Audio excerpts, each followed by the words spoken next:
Imagine a time long, long ago. Over 4,000 years before today, a great civilization flourished. We call it the Indus Valley Civilization. It existed in what is now Pakistan and northwest India.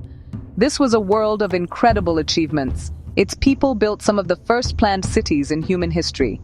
Think of places like Mohenjo-Daro and Harappa. These were not just jumbles of houses, they were masterpieces of urban planning.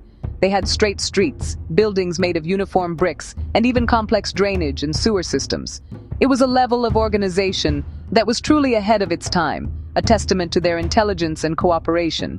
These ancient people were skilled artisans and traders. They created beautiful pottery, intricate beadwork, and small, mysterious stone seals carved with animals and a script we still cannot read. Their trade networks were vast, stretching across the sea to Mesopotamia, the land between the rivers Tigris and Euphrates. They were a peaceful people, it seems. Archaeologists have found very few weapons compared to other ancient societies. They were builders, creators, and thinkers. Their society was a marvel, a complex system of life that valued order and hygiene. But like all great stories, this one has a mystery. Around 1900 BCE, their civilization began to decline and eventually vanished, leaving behind only silent ruins. What if we could change one small part of their story? What if, in the midst of their world of baked bricks and flowing water, they stumbled upon a force of nature that would remain a mystery for thousands of years? A force that powers our modern world. A force we call electricity. This isn't just a flight of fancy, it's a thought experiment, a journey of the imagination. How would this one discovery, this single spark of genius, alter the destiny of not just the Indus Valley, but the entire human story? Let's travel back in time, to the banks of the mighty Indus River, and witness a new history unfold. The stage is set in a world where gods and magic were used to explain the seasons, the stars, and the mysteries of life. Science, as we know it, did not exist, yet human curiosity has always been there. The drive to observe, to question, and to understand is part of what makes us human. The people of the Indus Valley were keen observers. Their cities prove it. They understood geometry, they understood water flow, they understood materials. It is in this environment of practical knowledge and quiet contemplation that we can imagine a curious mind noticing something strange, something that did not fit the known rules of the world. And from that one moment of observation, everything could change. What is electricity, really? At its heart, it's the flow of tiny particles called electrons. It is a fundamental force of the cosmos. It creates lightning in our skies and powers the neurons inside our own brains. For most of human history, its power was hidden from us, visible only in the sudden, terrifying flash of a storm. But its principles are woven into the very fabric of the universe, waiting to be found. The discovery doesn't need to be complex. It could have started with something simple. Perhaps a curious artisan, polishing a piece of amber with a cloth, noticed it could suddenly attract small feathers or bits of dried leaves. A strange, invisible pull, a little bit of magic. This simple effect, known today as static electricity, could have been the key. Imagine this artisan, a person whose job was to notice details, showing this trick to others. It becomes a curiosity, a toy for the elite. But in a society as organized as the Indus Valley, curiosity can lead to investigation. Maybe a group of thinkers, perhaps the priests or the city planners, decided to study this phenomenon more closely. They would have tried rubbing different materials together, documenting what worked and what didn't. They would be practicing the scientific method without even having a name for it. Observe, experiment, record. This is how all great discoveries begin. The next leap could have come from a different source. The Indus people were masters of metal. They worked with copper and bronze. Imagine someone finding naturally occurring magnets or lodestones and noticing their mysterious push and pull on certain metals.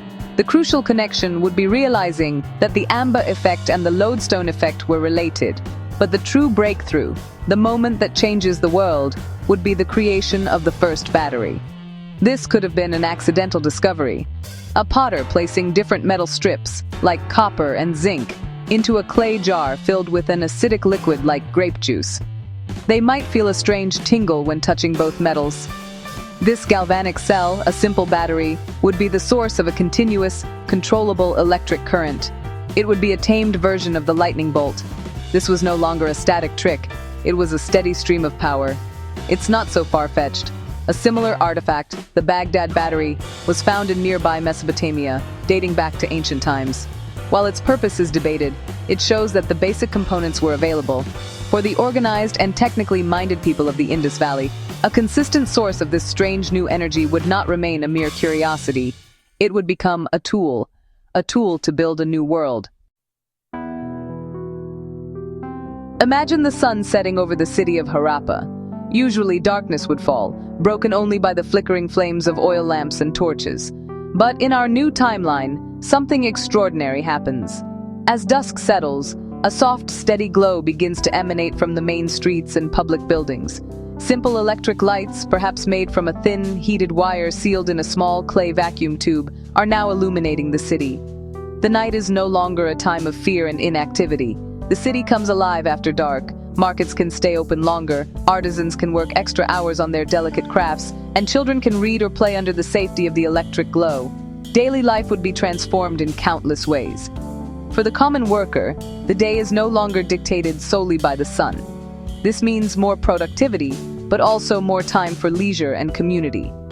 Think of the public health benefits. The smoke from thousands of oil lamps which caused respiratory problems would be gone from the main buildings. The clean, bright light would make the already impressive sanitation systems even more effective, as it would be easier to see and clean every corner. Surgery and medicine, basic as they were, could be performed with better visibility, saving lives and improving outcomes. The Great Bath at Mohenjo-Daro might even be lit at night for public gatherings. Education, too, would take a giant leap forward. The Indus script, which remains a mystery to us, might have flourished. With the ability to study and write after dark, knowledge could be copied and spread more quickly. Imagine schools for children, or libraries for scholars, operating in the evenings. The accumulation of knowledge would accelerate. The oral traditions of storytelling and history could be more easily transcribed onto clay tablets or other materials under the reliable light. An educated populace is an innovative populace. More people would have the time and the means to think, to invent, and to solve problems. This change would also affect the social structure. The people who controlled the generation and distribution of this new power, the keepers of the light, would become incredibly important. A new class of engineers and technicians would arise. They would be responsible for maintaining the city's power, mixing the acidic solutions for the great battery jars, and wiring the buildings. These individuals would be as vital to the city as the farmers and the priests. The city itself would become a beacon, a shining example of progress that would be visible for miles, a wonder of the ancient world. Its light would not just push back the darkness, it would signal the dawn of a new age. With a steady source of electricity, the inventive minds of the Indus Valley would not stop at simple light bulbs. Their practical, engineering-focused culture would immediately look for other ways to use this power. The next logical step would be the motor. A simple electric motor is just the opposite of a generator. It uses electricity to create motion. Imagine the pottery workshops. Instead of a potter manually kicking a wheel, an electric motor could spin it at a perfectly constant speed. This would allow for the creation of pottery that is more uniform, thinner, and more refined than any other in the world. This principle would be applied everywhere. Think of the grain mills. Large millstones, once turned by the brute force of animals, or many people, could now be powered by electric motors. This would dramatically increase the amount of flour that could be produced, leading to a more stable and abundant food supply for the growing cities. In the textile workshops, electric-powered looms could weave cloth faster and more intricately than ever before. Indus textiles, already famous, would become unmatched in quality and quantity, a highly sought-after luxury item in international trade. These are not complex robots. They are simple machines that would revolutionize labor. Communication would also see a revolution. The telegraph is a relatively simple invention, requiring only a battery, a wire, and a switch to send pulses of electricity. This is a technology the Indus people could realistically develop. Imagine telegraph lines strung on wooden poles, connecting the great cities of Mohenjo-Daro, Harappa, and Lothal. Messages that once took weeks to travel by foot or boat could now be sent in mere minutes. This would allow for unprecedented coordination. City governors could report on grain harvests, military commanders could send urgent messages, and traders could get real-time information on prices in distant markets. This network of instant communication would solidify the Indus Valley as a single, unified state. It would make their government more efficient and responsive. They could manage their vast territory, from the mountains to the sea, with a level of control no other ancient empire could dream of. This electrical nervous system would also enhance their defense. Watchtowers along the borders, equipped with telegraphs, could instantly report any incursions. This technological superiority would make them a formidable power, not through weapons, but through information. The heart of the Indus wouldn't just be its cities, but the electric pulse connecting them. The wonders of the Indus Valley would not remain a secret for long. Their civilization was already connected to the wider world through trade. Ships from Mesopotamia and the Persian Gulf sailed to Indus ports like Lothal. Imagine for a moment the tales these foreign sailors would tell when they returned home. They would speak of cities that glowed in the dark, of workshops where machines did the work of men, and of a strange power that could send messages faster than a bird could fly. At first, these stories would be dismissed as fantasy, just the boasts of sailors who had spent too long at sea. But the evidence would be undeniable. The traders would bring back goods of impossible quality, perfectly symmetrical pottery, incredibly fine textiles, and metalwork of a precision never seen before. These were not just beautiful objects, they were proof of a superior technology. Soon, the elites of Mesopotamia, Egypt, and perhaps even the early cultures in China would demand not just the goods, but the secret behind them. Kings and pharaohs would send envoys, not to conquer, but to learn. They would want to know the source of this Indus magic. They would want the light, the motors, and the communication for themselves. The Indus civilization, being generally peaceful, might choose to trade their knowledge, but carefully. They wouldn't give away the core secrets of generating electricity, but they might sell finished products. Just imagine an Egyptian pharaoh purchasing an electric lamp as a great treasure, a divine light to place in his tomb, or a Mesopotamian king buying a telegraph system to connect his two largest cities, along with the Indus technicians needed to operate it. This would be a new kind of commerce, a technology trade. The Indus Valley would become the Silicon Valley of the ancient world. This spread of technology would be slow and controlled. The Indus people would understand the immense power they held. They might set up exclusive trade schools for foreign engineers, but only teach them maintenance, not creation. This would ensure that other civilizations became dependent on Indus expertise and replacement parts.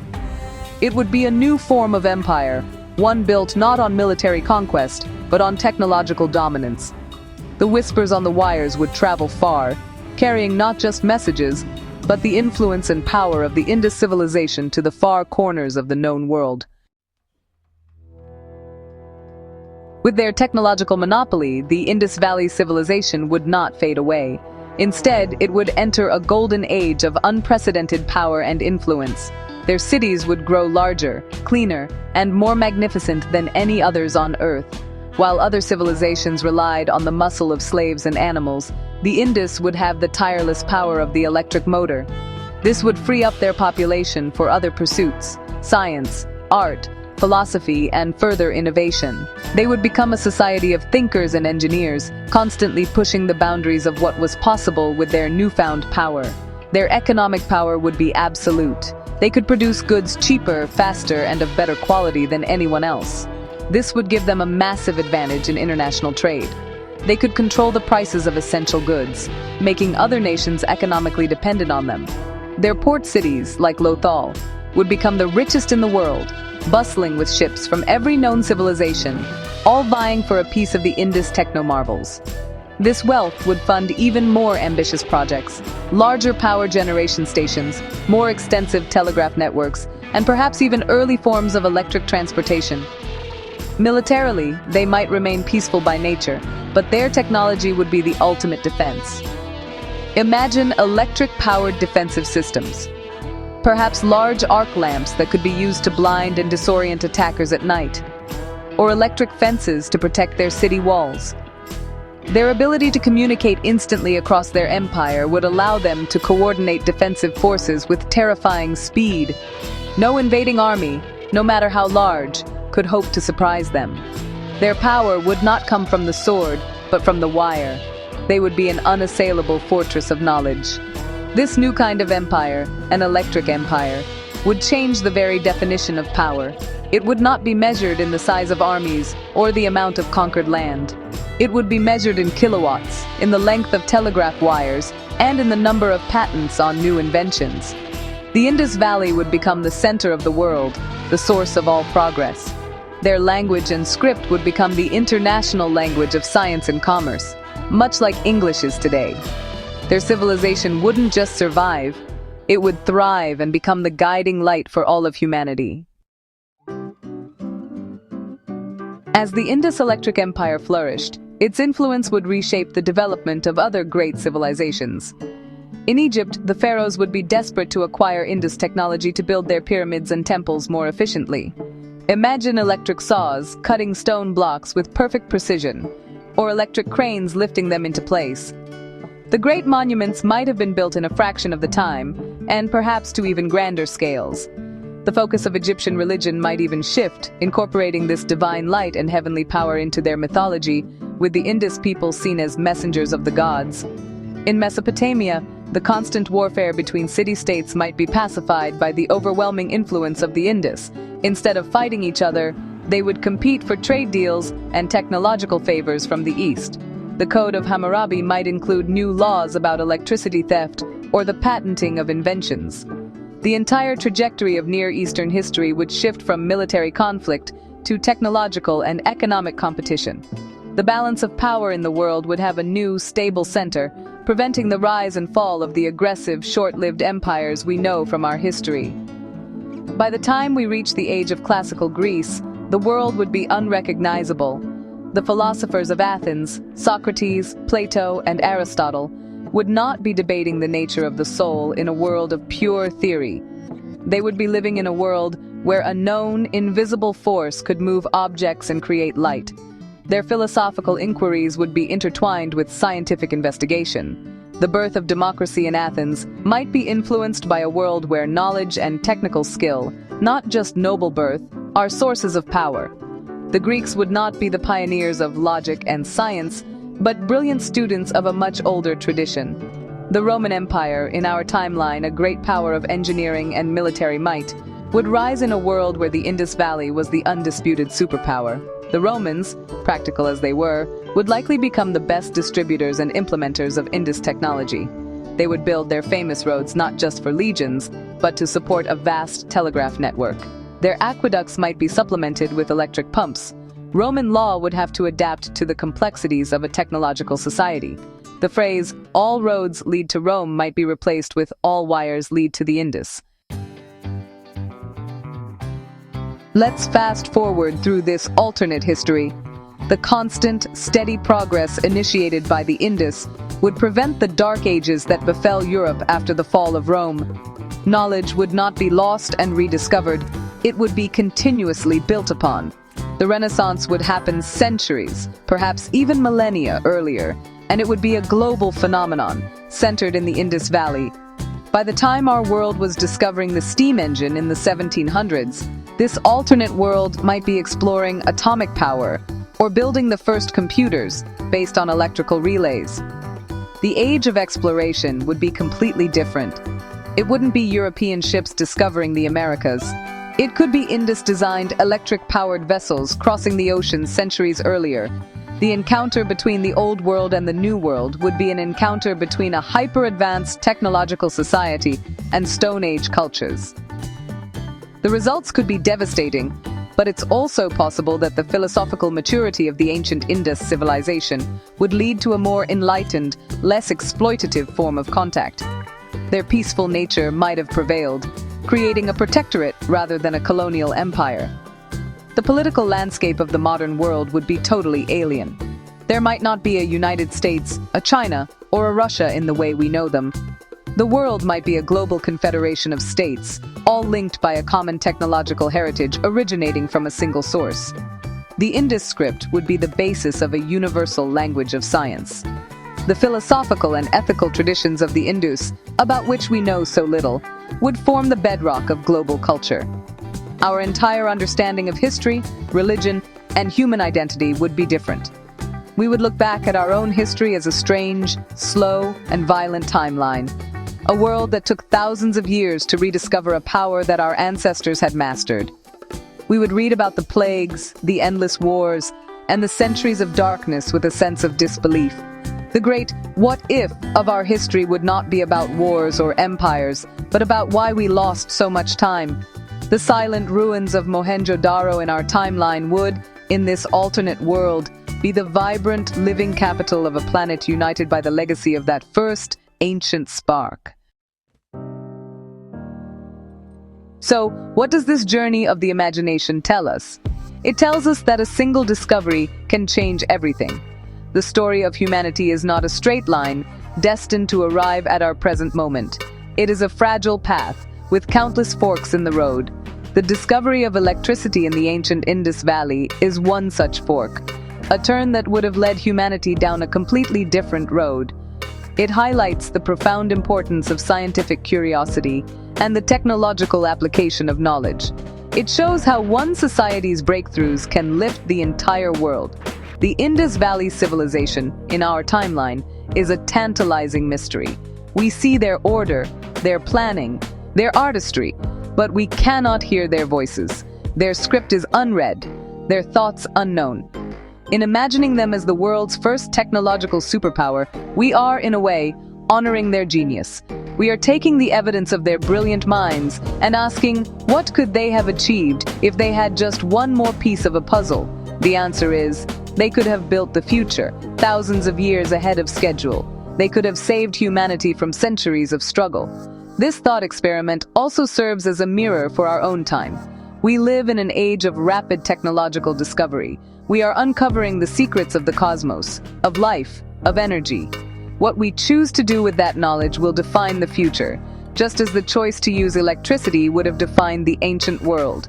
Will we use our power to unite and build, like the peaceful Indus of our imagination, or will we use it for conflict and division? The past is gone, but the future is a story we are all writing together, right now. Ultimately, the tale of an electric Indus empire is a story of human potential. It reminds us that incredible possibilities lie hidden in the world around us, waiting for a curious mind to notice them. The people of the ancient Indus Valley were some of the most innovative thinkers of their time.